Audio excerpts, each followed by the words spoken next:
Bismillahirrahmanirrahim. Assalamualaikum warahmatullahi wabarakatuh.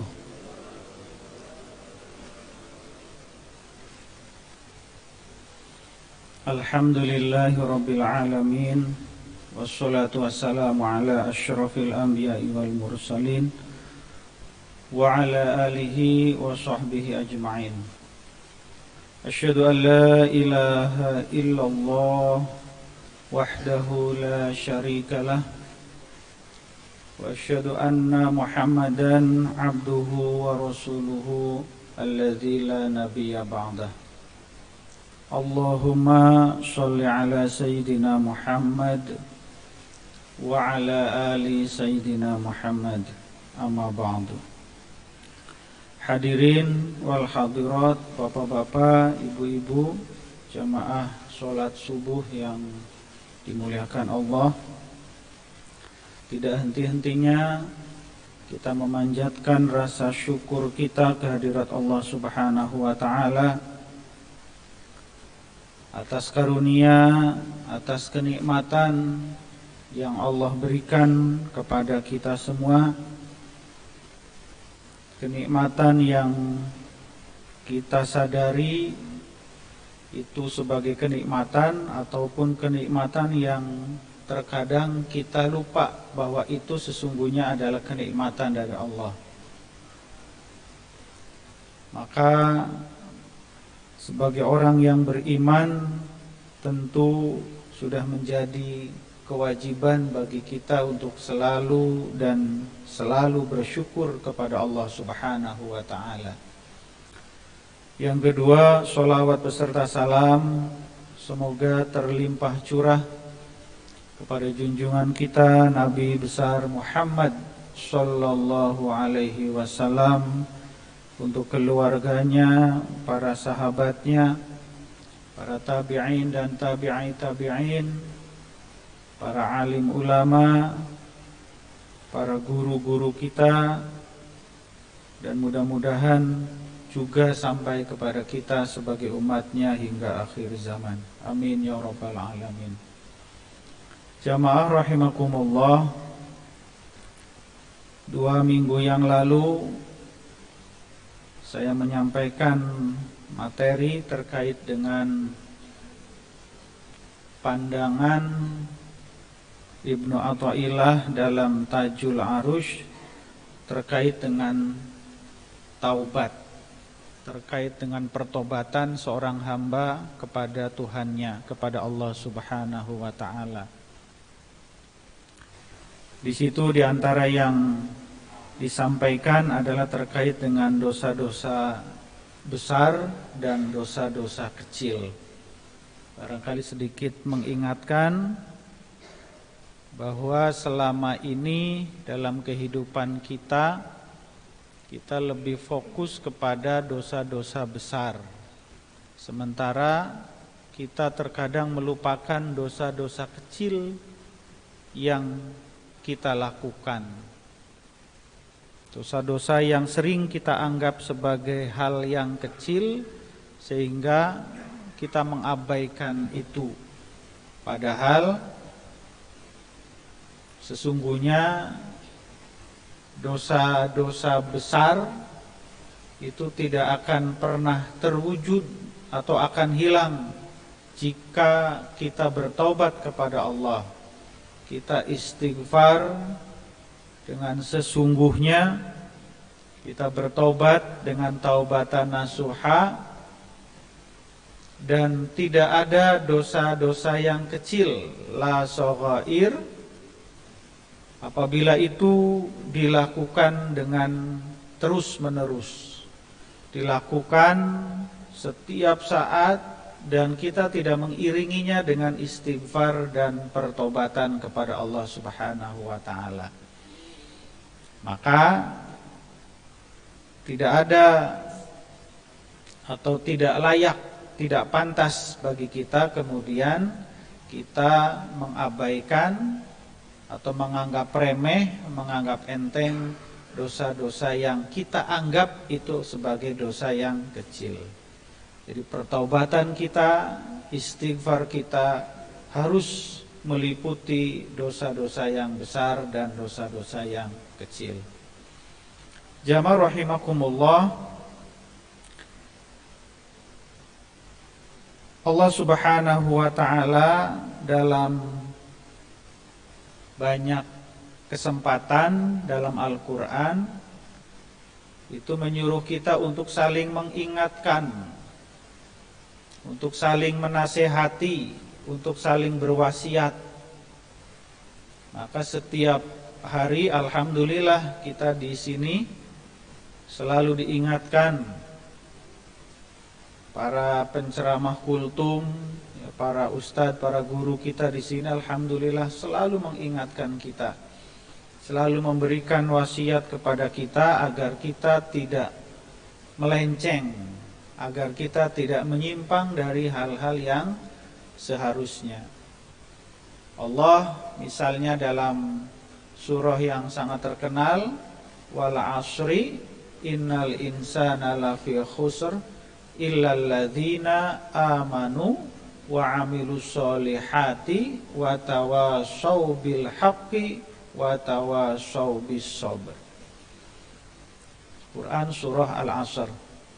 Nah, di ayat ini, di Al-Quran surat Al-Asr ini, kita disuruh oleh Allah untuk wa tawassaw bil haqqi wa tawassaw bis sabr. Kita disuruh untuk saling mengingatkan, disuruh untuk saling menasehati dalam kebenaran, disuruh untuk saling menasehati dalam kebaikan, dalam menyampaikan hikmah-hikmah, dalam menyampaikan syariat-syariat agama. Tetapi jangan lupa bahwa dalam proses wa tawassaw bil haqqi itu ada lanjutannya wa tawassaw bis sabr. Artinya bahwa dalam wa tawassaw bil haqqi itu harus dilakukan, harus diiringi dengan sikap, sifat kesabaran. Nah, ini yang terkadang kita lupakan. Terkadang kita itu inginnya instan. Nah, seperti zaman kita saat ini itu kan zaman instan. Segala sesuatu itu ingin instan. Makanan inginnya instan. Tidak usah repot-repot masak 1-2 jam, 1-2 menit beres kan gitu. Mencari nafkah inginnya instan. Nah, sekarang lagi ramai di TV ya, karena saking instannya seorang remaja misalnya, pemuda baru umur 20-an tahun tapi hartanya sudah bermiliar-miliar, dan pada akhirnya sekarang sedang bermasalah dengan hukum. Nah, bagi saya, menurut saya ini sebagai bentuk dari pengaruh budaya instan itu. Segalanya ingin instan. Ingin menjadi orang yang soleh, kita inginnya instan. Ingin menjadi orang yang baik, inginnya instan. Segalanya ingin instan. Ingin cepat. Cepat dan tidak melalui prosedur-prosedur yang dibenarkan.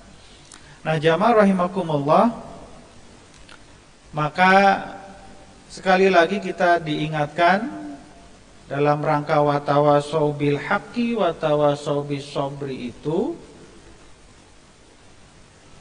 kita tergolong menjadi 2 kelompok. Ini masih menurut Ibnu Athaillah. Kita digolongkan menjadi 2 kelompok. Nanti kita bisa jadikan cermin bagi kita ini. Yang pertama, menurut beliau bahwa ada yang disebut dengan ahlus sa'adah, dan yang kedua ada yang disebut dengan ahlus saqawah. Ahlus sa'adah itu artinya orang atau kelompok yang berbahagia. Ahlus saqawah itu artinya orang yang celaka. Jadi ternyata orang yang menasehati, orang yang memberikan masukan, memberikan wasiat, memberikan tausiah, itu pun ada yang bahagia, ada yang celaka. Ada yang as-sa'adah, ada yang as-saqawah. Nah ini. Jamaah rahimakumullah, kenapa kok bisa dia sebagai ahlu sa'adah dan dia sebagai ahlu saqawah? Dia sebagai orang yang masuk kelompok berbahagia dan dia masuk ke dalam kelompok orang yang celaka. Kita lihat beberapa ciri yang ada di kedua kelompok ini. Bahwa ahlu sa'adah itu adalah orang yang menasehati, orang yang memberikan masukan, memberikan pelajaran, memberikan nasihat kepada orang. Ia lakukan dalam rangka mengingkari keburukan. Ia lakukan dalam rangka mengingkari kemaksiatan. Ia lakukan dalam rangka mengingkari kefasikan. Ini yang pertama. Dasar ia melakukan nasihat, ngasih tahu orang itu adalah dasarnya adalah karena dia ingin mengingkari keburukan. Nah, ini adalah sesuatu yang luar biasa. Ketika ada kemungkaran misalnya, orang yang melakukan perbuatan maksiat kemudian kita nasihati, maka ini yang menjadi dasar pertama. Orang melakukan perbuatan-perbuatan yang melanggar syariat agama, melanggar hukum positif, melanggar adat dan sebagainya, kemudian kita ingatkan, itu enggak benar. Dasarnya itu yang pertama. Karena dia ingin mengingkari perbuatan kemaksiatan, perbuatan kebatilan. Orang yang ahlu saqawah sama. Pada tahap yang pertama ini dia sama. Dia juga menjadi dasarnya adalah ingin atau sebagai bentuk ungkapan bahwa dia itu mengingkari kebatilan. Dia tidak ingin ada kebatilan.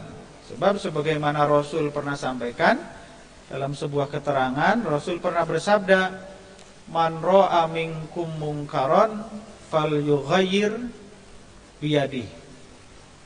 Faman lam yastati' fabilisani, faman lam yastati' fabiqalbi."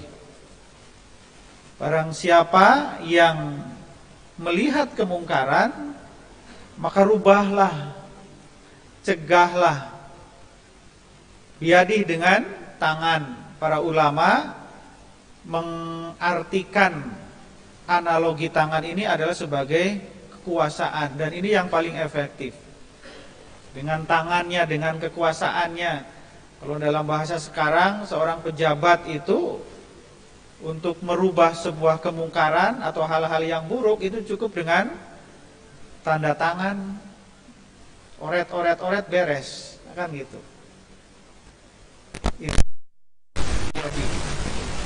Tetapi ternyata tidak bisa, dia tidak punya kekuasaan, tidak punya jabatan, fabilisani. Nah, ini yang sering dilakukan oleh para ustadz, para penceramah dengan lisannya.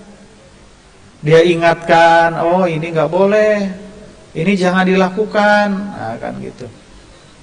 Ini nggak pantas, ini nggak layak, nah, ini berbahaya nanti, nah, kan.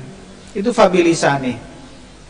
Tetapi kemudian lisan pun kita tidak mampu, lisan pun kita tidak punya, karena memang perlu ilmu. Maka fabiqalbi, paling tidak hatinya mengingkari perbuatan kemaksiatan itu. Dan itulah selemah-lemahnya iman, kata Rasul. Nah, jamaah rahimakumullah, itulah yang menjadi dasar pertama kita menasehati orang, kita memberitahu orang. Dua-duanya sama antara ahlus sa'adah dan ahlus saqawah adalah didasari karena dia tidak ingin ada kemungkaran yang terjadi di bumi ini. Nah, yang kedua Nah, inilah yang membedakan antara ahlus sa'adah dan ahlus saqawah. Kalau ahlus sa'adah, dia menasihati orang itu adalah dengan cara yang baik, ya. Kemudian setelah itu dia ikuti dengan mendoakan orang tersebut. Nah, ini barangkali nyambung dengan firman Allah dalam An-Nahl di bagian akhir itu ada kalimat ud'u ila sabili rabbika bil hikmah wal mau'izatil hasanah wajadilhum billati hiya ahsan. Serulah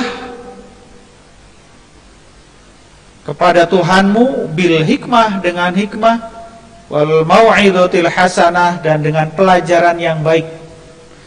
Wajadilhum billati hiya ahsan. Jikapun terpaksa harus jadal, harus berdebat misalnya, maka allati hiya ahsan, dilakukan dengan cara yang baik. Nah, ini yang menjadi dasar secara teknis bagi ahlus sa'adah. Jadi dia lakukan itu dengan cara yang baik, dengan kalimat yang baik. Cara yang baik itu nanti menjadi beberapa hal. Kalimat yang baik, kalau dengan bahasa tulisan, dengan tulisan yang baik, kan gitu. Tidak dengan marah-marah, kan gitu. Tidak dengan bahasa yang kasar, tidak dengan bahasa yang menyakiti orang, kan gitu. Ini. Nah, terkadang ini yang kita lupakan. Kita saking semangatnya seseorang, kita melihat orang melakukan kesalahan, kemudian serta-merta saat itu juga, di tempat itu juga, di tempat umum, kemudian dia marahin dia. Kira-kira kan kita nggak enak. Nah, betul bahwa kita melakukan kesalahan, tetapi kemudian apa nggak lebih baik di tempat yang tidak ada orang yang melihat? Kenapa? Yang muncul nanti adalah sakit hati. Kalau sakit hati sudah muncul, akan muncul lagi berikutnya, boro-boro dia akan menerima nasihat-nasihat yang kita berikan. Justru sebaliknya, yang muncul adalah rasa dendam. Si bapak itu marahin saya di tempat umum, memang iya sih saya salah, tapi enggak gitu juga, kan gitu. Akhirnya apa? Nasihatnya enggak masuk, nasihatnya enggak mental, justru dia dendam. Awas, suatu saat apabila dia tergelincir melakukan kesalahan, akan saya munculkan, akan saya blow up, dimunculkan di medsos misalnya. Kan gitu.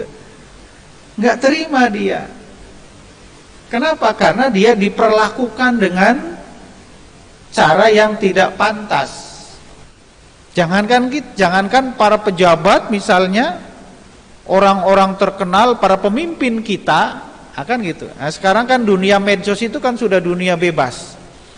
Kita bisa seenaknya saja, semaunya kita kemudian menyalahkan orang, mencaci maki orang, bukan orang biasa, para tokoh, para ulama bahkan, kemudian kita banding-bandingkan, yang ini begini, yang ini begitu. Di medsos itu kan artinya di apa ya, wilayah publik, wilayah umum. Nah, dalam pandangan saya, maka ini juga menjadi bagian dari orang yang memperlakukan, menasehati orang dengan cara yang tidak benar, dengan cara yang tidak tepat. Dan inilah yang dilakukan oleh ahlus saqawah, ahli celaka. Jamaah rahimakumullah, yang membedakan yang ketiga tadi adalah dia mendoakan. Ahlus sa'adah itu mendoakan. Saya ingat ada sebuah cerita, konon di sebuah pesantren yang besar, itu seorang ustadznya itu kewalahan menghadapi para santrinya. Namanya anak-anak itu kan pasti diantaranya itu ada yang bedegong, nggak nurut, nakal, akan gitu. Kewalahan, aduh gimana ini? Saya udah melakukan ini, itu, tapi si anak ini masih tetap bandel, masih tetap nggak nurut. Nah, informasi ini kemudian terdengar oleh Pak Kiainya. Kemudian dipanggil si Ustadz ini, Ustadz, sini, ada apa Pak Kiai? Saya dengar kamu menghadapi masalah saat mengajar. Betul, ini ada si A, si B, si C, kok susah sekali diajar. Dikasih tahu tetap bandel, tetap nakal dan lain sebagainya. Disuruh jamaah, hese akan gitu. Disuruh ngaji, lari-lari misalnya. Oh gitu, siapa aja namanya? Sini, tulis. Wah, dalam hati si Ustadz, alhamdulillah Pak Kiai turun tangan.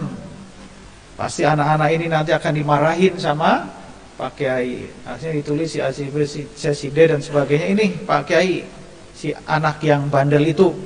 Ya udah, ya. Bingung Pak Ustadz, kenapa cuma itu saja, tidak ada tindak lanjut? Si Kiai tidak turun menasihati anak, memanggil anak, diinterogasi misalnya, dimarahi dan sebagainya. Ternyata jamaah rahimakumullah, yang dilakukan oleh si Kiai ini adalah dia menyelipkan dalam doa malamnya anak-anak yang dianggap bandel ini untuk menjadi anak yang baik, menjadi anak yang soleh. Jadi selama ini kita lupa, terutama ini bagi kita yang terlibat dalam dunia pendidikan. Ini sangat terasa ini bagi saya. Kecenderungan kita selama ini, kebanyakan kita selama ini adalah ketika kita menasihati anak-anak, menasihati murid-murid kita, para siswa, para santri kita, hanya berhenti di nasihat itu. Tidak kemudian kita bawa anak-anak itu dalam doa yang kita panjatkan kepada Allah Subhanahu wa ta'ala. Jadi masih ada jarak. Masih ada jarak. Nah, maka ahlus sa'adah adalah orang yang dia menasihatinya dengan cara yang baik, dan kemudian dia mendoakan, ya Allah, mudah-mudahan si anak ini menjadi anak yang soleh. Sama seperti doa yang kita panjatkan untuk anak kita sendiri. Kan gitu. Kalau untuk anak kita sendiri, saya yakin kita semua selalu berdoa. Tidak ada orang tua yang tidak mendoakan anaknya. Tetapi ahlus shaqawah itu tidak. Betul bahwa dia lakukan dalam rangka mengingkari kebatilan, keburukan. Tetapi kemudian yang membedakan dengan yang pertama tadi adalah dia lakukan dengan cara yang tidak baik di tempat umum. Kemudian yang ketiga, tidak mendoakan. Malah menurut Ibnu Athaillah, jangan-jangan ahlu shaqawah ini tujuannya adalah apa? Untuk mencari kepuasan. Kepuasan apa? Kepuasan ketika dia telah menyalahkan orang lain, menyakiti orang lain di depan umum. Puas ya. Kan gitu. Jangan-jangan kita seperti itu. Kita merasa puas, senang ketika kemudian ada orang yang tersudutkan kesalahannya. Memang betul bahwa dia melakukan kesalahan, tetapi kemudian di situ kita ada kepuasan. Kita merasa senang, merasa bahagia ketika orang yang kita salahkan itu kemudian semua orang setuju. Ya, para followernya kemudian nyampein tanda jempol misalnya, kan gitu. Nah, ini yang menjadi persoalan bagi kita jamaah rahimakumullah. Nah, di dunia digital saat ini, sekali lagi, ketika kita lebih banyak menggunakan bahasa tulisan kita, bahasa medsos kita, kan kita lebih banyak seperti itu. Kalau kita jujur, bahasa lisan yang kita ungkapkan itu kan lebih sedikit kecenderungannya. Lebih banyak menggunakan bahasa medsos. Seharian terus tidak pernah henti kita aktif di grup-grup WA, kita aktif di Instagram, Facebook dan lain sebagainya terus. Nah ini jamaah rahimakumullah, satu nasihat dari Ibnu Athaillah kepada kita, marilah kita jadikan kehidupan kita yang dipenuhi dengan berbagai macam hiruk pikuk kehidupan ini menjadi bagian kita dalam rangka memperbaiki diri kita. Memperbaiki diri kita, memperbaiki orang lain, tetapi dengan cara yang baik. Memperbaiki orang lain dengan cara yang tepat, dengan cara yang benar. Tujuannya adalah ingin memperbaiki, bukan ingin mencelakakan dia. Tujuannya adalah ingin membawa dia bersama-sama ke dalam syurga Allah Subhanahu wa ta'ala. Mudah-mudahan jikapun kita dalam posisi menjadi orang yang memberikan nasihat, semoga kita menjadi orang yang ahlus sa'adah, bukan menjadi orang yang ahlus saqawah. Jamaah rahimakumullah, itu barangkali yang disampaikan. Terima kasih atas segala perhatian. Mohon maaf jika ada hal-hal yang kurang berkenan, ada salah-salah kata, salah-salah ucap. Billahi taufiq wal hidayah. Assalamualaikum warahmatullahi wabarakatuh.